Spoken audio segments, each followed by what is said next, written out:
Hey guys, welcome back to another episode of Weledoy. I'm your host, Delisna Dawalko, and I'm joined by two members of our community that have been out there in the front lines advocating for us, by us. Thank you guys so much for joining me. If you could introduce yourself to the audience, what's your name, where you from, just a little bit of background as well.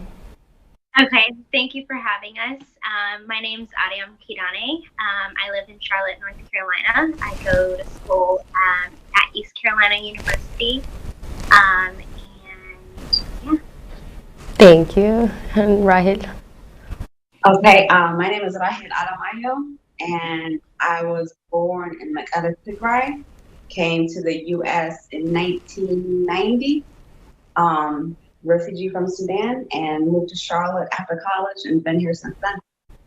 Well, thank you guys so much, as I said, for joining me here today. We have a lot to talk about. I came across both of you ladies because of how viral one of your advocacy moves were, which is the billboard.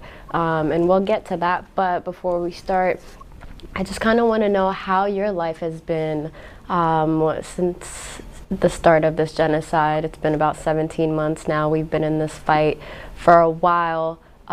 Just tell me what your past year and some change has been for the both of you. Again, I'll start with you, Ariam. Okay. I think this is great because you'll get totally two different answers between me and Rahel. But with me being a Tigrayan youth that was born, in the States, the past over a year has been a long, long year. And it sort of also gave me the chance to find where I belong and also what I can do to help, you know, within the community, within everywhere else. For me, oh my goodness. Okay, for me it was completely different. So I literally was just getting over a PTSD that I didn't even know I had, which was coming from Sudan, coming from leaving Makala in the middle of the night, basically. So when I thought I didn't have PTSD, it brought back a whole PTSD back, memories of Sudan or leaving home. Um, and just the thoughts of when I was in refugee, thinking about, just help. What are our people in America thinking about us, or anybody out in the country thinking about us? Like, just help us. So, and I honestly haven't even been back home since then. So I thought that one day I was going to go home, to be honest with you. And I was just literally getting ready to wanting to go home, Right. To be more comfortable. So when that happened, it just brought back a whole different thing. So I'm learning to deal with it now, but it's better for me to deal with it because I'm around my Tegarus. So it helps me a lot. That's very interesting. So coming from Sudan, coming from a refugee, and now seeing how many millions of people have been displaced due to this war, how has that affected you personally, and how have you been able to cope with the PTSD as well from it? Honestly, the word PTSD is an American thing. I'm not even going to be, trying to be funny. No, but it's only true.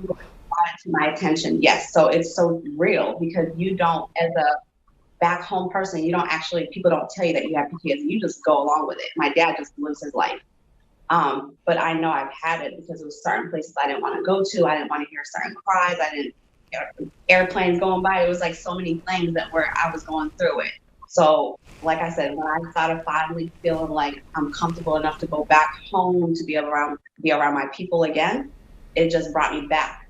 And it, like, the hunger that, everything leaving people back home. When I got to refugee and all them people that just sitting there waiting for help. I was 7 years old. Just sitting there, just waiting for help in the middle of nowhere, having to hide from bombs. So all that stuff just brought a lot of stress back, a lot of anxiety. Right. I'm just trying to deal with it one day at a time. And honestly, speaking about it helps a lot because what I've been doing for a long time is suppressing it. So I didn't know actually speaking about it helps a lot with people, your own people, anybody. The refugee camp in itself is a level of PTSD that you didn't know that you had, because one, you're so young, but then two, mental health is not something that's discussed within our culture. If anything, there is no such thing as mental issues or mental health issues, excuse me. And so suppressing comes normal. We don't even know that we're suppressing it, right? But how, you said speaking about it has helped within the community, or have you sourced out therapy, or how have we coped? Therapy is something that I didn't even grow up on. To be honest with you, when we came to America, my dad didn't even give us options. He was like, no medicine, no nothing, like stuff that we didn't even know that we could have been on. We just kind of dealt with it. We lived our life and we just dealt with it. But it's not good, to be honest with you, because now that I'm older, I realize the reasons why I was certain ways, the reason why I ran away from people or didn't want to be around people crying. It was so much that now at my age that I recognize that, and it's better. Like I said, talking to people about it is the best thing you can do. Therapy is so much needed. And in our culture, it's almost like talking about it, it's almost like you're not normal if you talk about it. You know, I can't even imagine what my dad is going through because he actually was in a worse position than I was. But for me being a child, I remember people like running away and just bombs flying. You know what I mean? It's a lot. It's a lot of stress, a lot of anxiety. But when you come to this country, you just live your life. You just live your life and you do what you can. And then especially now, I feel like it's worse even now. So I can't even imagine. It actually makes me feel bad. It makes me feel bad because I felt like I came here and a lot of them were left behind. And now it's even worse. Right. You know, 30 years later, you know. Yeah, it brings out a lot of stress and anxiety.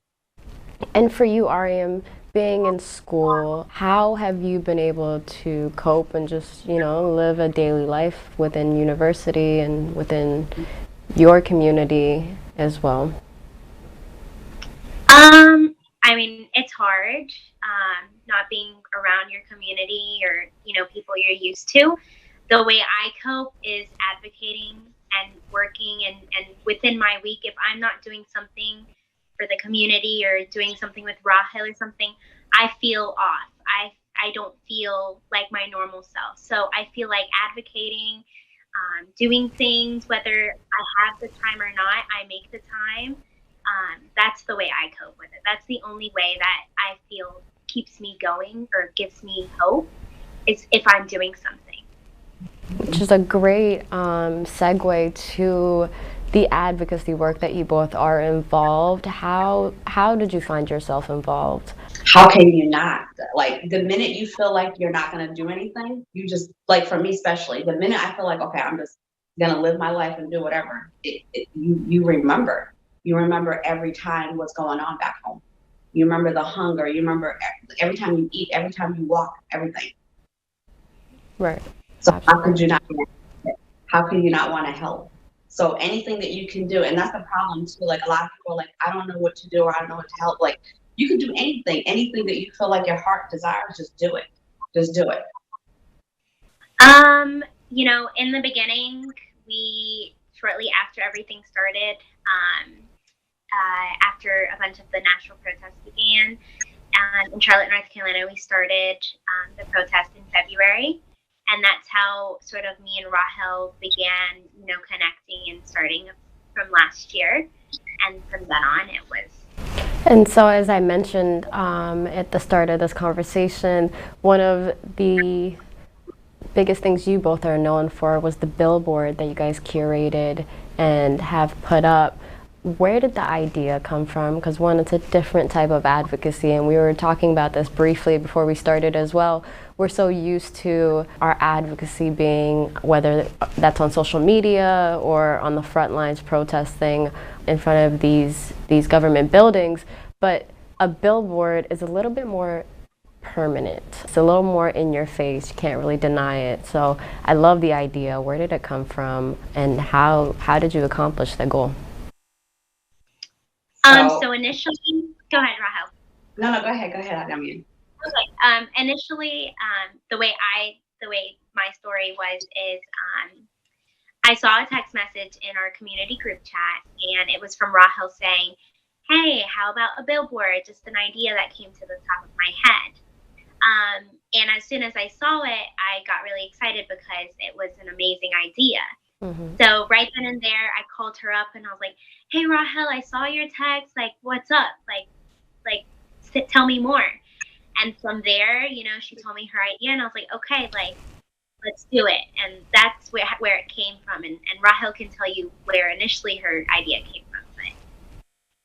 But Where did you get this genius idea from, right? Honestly, I'm glad you said it's genius because that's not even in me. Thank you. Literally, I was just sitting in the car, and we were sitting in the car, and I'm like, what do we do? What is going on? And honestly, my family, I'm back home, we just found out passed away. So I'm sitting here thinking, well, what do we do? What do we do? And the first thing I thought in my head was, what do you think about a billboard putting something up that you can't? Like, we did a protest, we do everything, but it's like every other day. We don't, it's not there all the time. What is something that I want to be able to see every day that it's not going to go away no matter what? I was like, a billboard. Let me mention it. Let me see if that's a good idea. I didn't know if the community was going to take it or not, because it's a little different.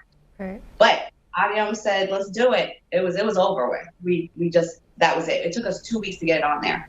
That's incredible. That's so fast. What was the experience like? I have no idea what it takes to acquire a space for a billboard, but what was that experience like? Honestly, I thought it was going to be more simple because you're like, just make a phone call, put it up, and that's it. No, so it was something that they said it takes 30 days, 90 days sometimes. Okay. We don't have 30 days, 90 days. We don't have time. So between me and Adiam emailing, me calling them two times a day, 5 times a day sometimes, me literally calling one time and just hanging up like, did you guys miss my call? You didn't answer me. Being a bugaboo without and apologizing over and over again, but allowing them to know that it's important to me, and I understand why it's not important to them because there's a lot going on in the world, Right. So I understood that it's not important to them. So I had to keep being persistent. Ariane was very persistent with her emails. We kept calling back and forth, and 2 weeks it was up. We actually have another one coming up in Raleigh. And where? So, different city in the.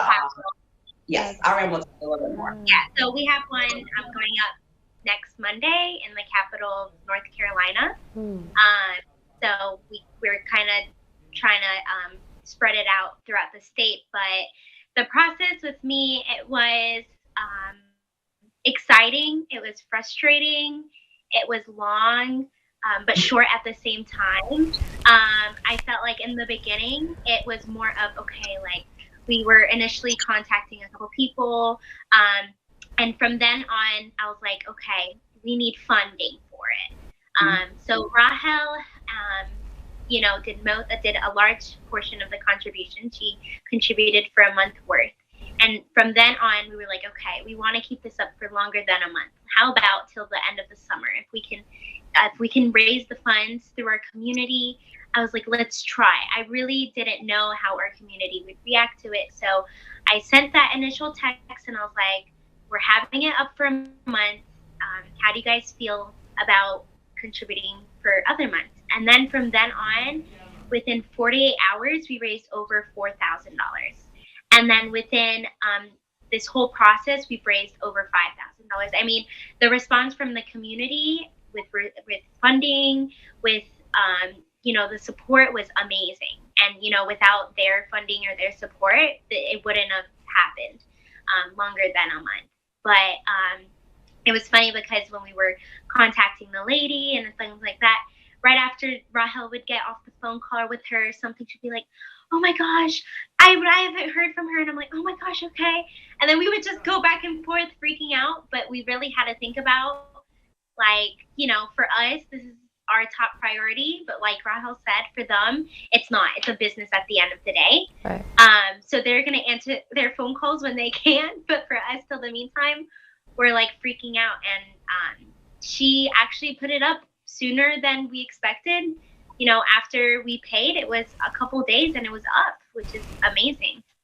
And the day it went up, I can't even, I was so excited. And I'm 4 hours away from Charlotte. So I'm like, I want to be in Charlotte. I want to look at it, but I can't. It was Well, what has been the impact of this billboard? I know I've seen it go viral through social media, but personally for both of you, what has the impact been? Was your goal met? So Ariam is going to tell you what the goal, which they got, we got something coming up. But for me personally, it's not for just us to see it because we already know what's going on. We know what's going on back home. It's for other people to see it. So now Ariam and them have came up with something else to be able to get other people's audience. Go ahead, Ariam, tell her about it. So we just came up with the idea of possibly doing like keeping the hashtag Tigrai genocide trend keep going. So we're encouraging people who see it or go by it. If they can take a picture by it, great. If not, it's okay. To post the picture on their social media, hashtag Tigrai genocide, and kind of help that Tigrai genocide, hashtag trending and keep going. And then also we were thinking, it's great that we're doing it in our community. We're also doing it in South Carolina within a week or so, and maybe a couple more in Charlotte, and then the one in Raleigh. So we have done 2 states. So there's 49 states in the North America, and we were like, it would be amazing if people can continue this billboard idea and continue the billboard challenge and at least put up one for at least 1 month in their state, and go from there. Because like you said, we can protest, we can tweet about it, which is all amazing, but this is sort of like protesting and tweeting on the top of someone's roof, like literally yelling at someone in their face, and they can't get away to it till they physically pass the billboard. Absolutely. Like, yeah, you're right. A tweet, you can bypass that. You can just scroll past it. There's nothing really mandating you to read or even retweet, but a billboard screams so loud. It's really hard to deny. How long has the billboard been up now, and how can people help keep it up longer? I love the idea of the billboard challenge. I think that's crucial and something that the community within each state throughout the states, even Canada or just Europe in general, should be a part of and really talk about it amongst their community. But how long has your billboard been up thus far? Right now, it's been up about a week. Actually, it was a week on Monday. Yeah. Oh, wow. It's gonna be up. We're trying to keep it up as long as we can. To be honest with you, we're gonna open up the donations to public because right now we're actually just getting donations from the Tegaru community, which is amazing. But if we get more donations, we want to just keep it up. The more we paint the whole city, what we got going on, so that people can see it, and then it's in their face all the time. They could know what's going on, and then maybe we can get some kind of help from somebody. Yep, that's all we're trying to do. How can our listeners and our audience be more involved in keeping this billboard up longer, as long as it should be, until we've gotten the message across for Tigray genocide? Honestly, I feel like our community has raised a lot of funds to keep it up. Not only this one, but also ones in, South Carolina as well. What would be more amazing is for them to go on ahead and do the same in their state, because if we keep the billboard up longer in Charlotte, or we can keep it up for 2 months and someone else put that money in their state and keep it up longer and catch the attention of a different audience, then that would be amazing as well. The billboard that we put up is on a major highway that connects into I-77 that people take to travel to other states. So that's one thing when you're thinking about doing the billboard is which highway or which interstate is the one that connects to other states, or which you want to try to stay away from roads that people take every day on their normal commute to work or school. You want to get different people every day, and you never know. News reporters can be passing it by. Anyone that can really, make it louder than it already is, that's your main goal at the end of the day. I completely agree. That's actually a really important point. You don't want to put it on a route that somebody takes every day, because then it gets redundant at that point. So we're calling this the billboard challenge. That's your goal, is to have a billboard plastered on every major highway throughout the city and states. Have you guys started a campaign for this? We have not yet, but I think we are going to get started soon, because right now we did Charlotte and then we did Raleigh. Raleigh is the capital. Charlotte is a major city. So once we finish those, Raleigh's going ready to go up on Monday. So once that's done, I mean, the challenge is on, which is great for everybody. You know, every state, every city get their own funding and put their billboards up. And we're more than welcome to help them and tell them exactly who to go to, direct them to the right place. And to be honest with you, these billboard companies we've been dealing with, as much as you have to be persistent, they're really helpful, and they have ways where they can actually help you get it discounted than they do with these major businesses. So there's discounts out there. Right, and make sure to utilize those too. It's just the knowledge of knowing that they're there and that they exist. As we talk about different ways of activism and spreading awareness and spreading our message, I'm aware that you guys had a radio segment that you used to deliver your message. Can you tell me a little more about that? Sure, yeah. The radio station is 103.3 Charlotte. It's one of the largest radio stations in the city. And so basically it began with contacting different radio stations.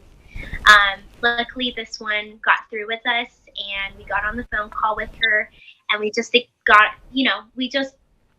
one thing that I learned is really explaining what is going on, and listening to the other person on the other way, and just being direct with them and just telling them what is going on. So that's what we did. We got on the phone with her and told her what's going on, and she was like, we'll do it. Like, let's do it. And not only let's do it, she was like, our company will cover it for you. So it was, one, covered completely for a whole month, and two, it's a minute segment. It's one of those segments where you hear advertisements for companies. So it's a minute-long segment that airs multiple times a day, 6 days a week for a month. And recently she was like, we'll actually keep it on longer. Wow. Rahel, if I missed anything. Yeah, even with that young lady we're talking about, even with her, it was emails, phone calls 10 times a day, emails 10 times a day. I'm sorry, I know you got my phone call. No, I know you didn't hear it. It was a lot. Persistency is key. What was the response from that? Again, that's what we're saying, is you're going to hear it whether you want to or not, and having it on repeat throughout their radio waves is so crucial. What was the response? So you got different response from people. When you're first initially calling these people, honestly, you're just another business to them. They have no idea. I don't want to say they don't care, because they have their own life going on, but you're literally just another business to them. So it's important for you to make them feel like it's important to you, if that makes sense. Right. So even explaining it to them, letting them know what's actually personally going on with you, and making it into a personal thing, starting a relationship with them, will help you all that.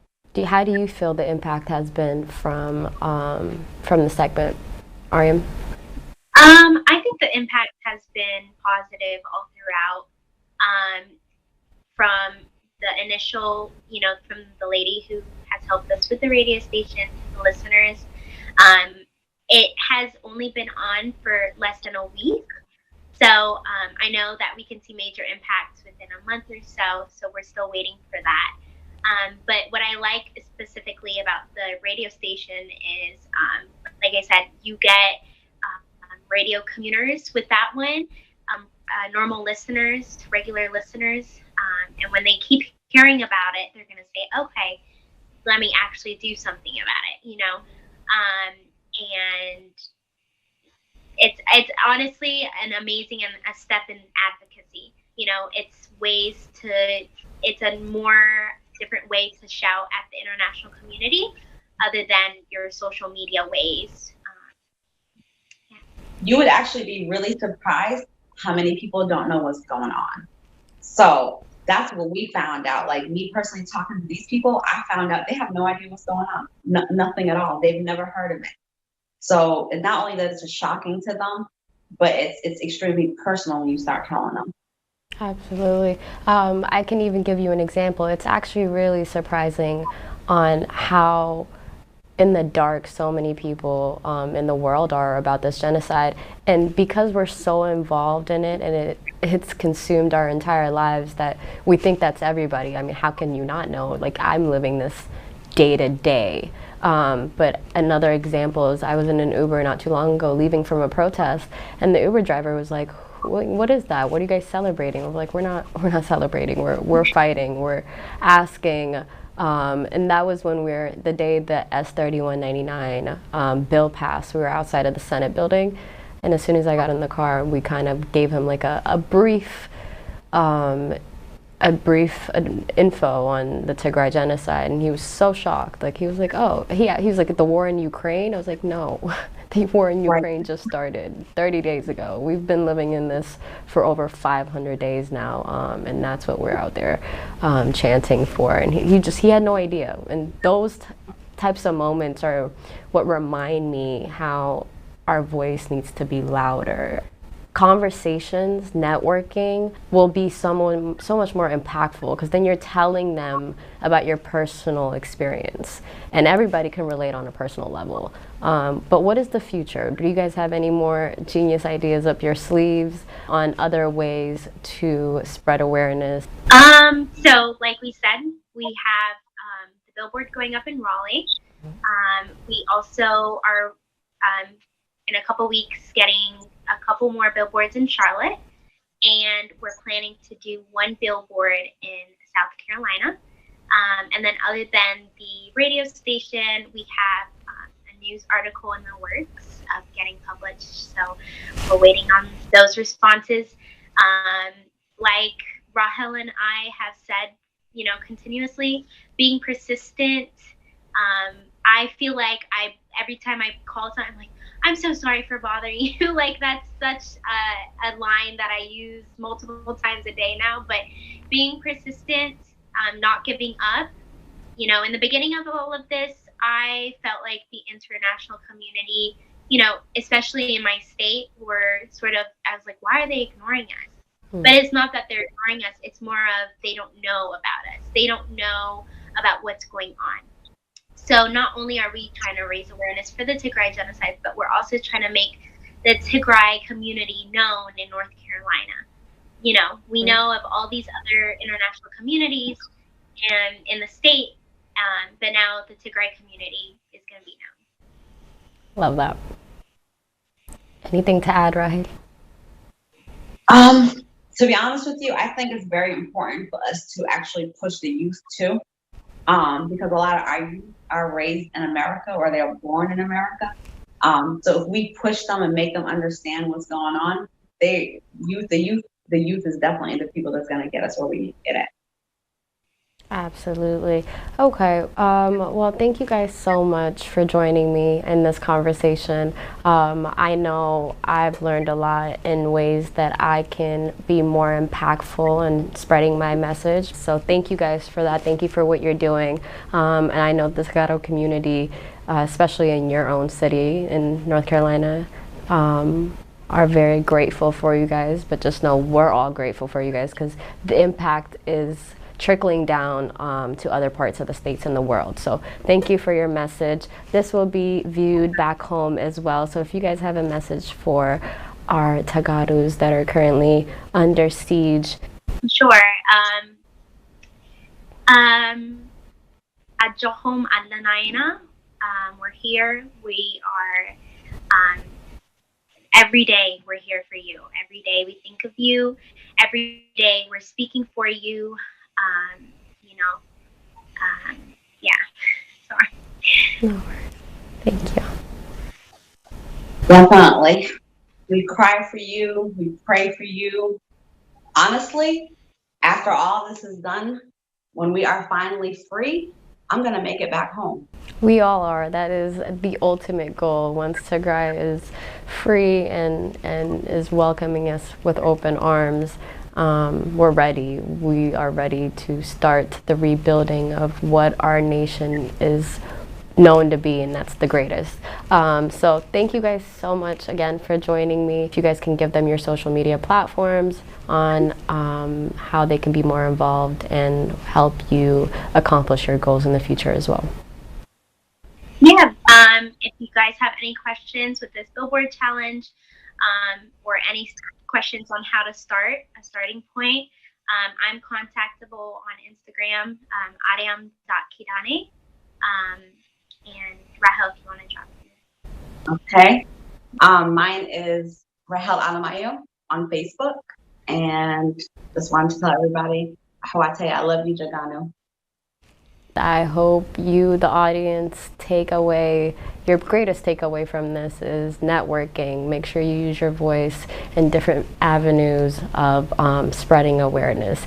And for the communities outside of North Carolina and South Carolina, get on this billboard challenge. Try it out. Do it for a week or a month, and see the impact that you garner from it. And I'm sure you'll continue. Again, thank you guys so much for joining me. Thank you so much. Okay, ciao. Bye. Thank you. Bye-bye, guys.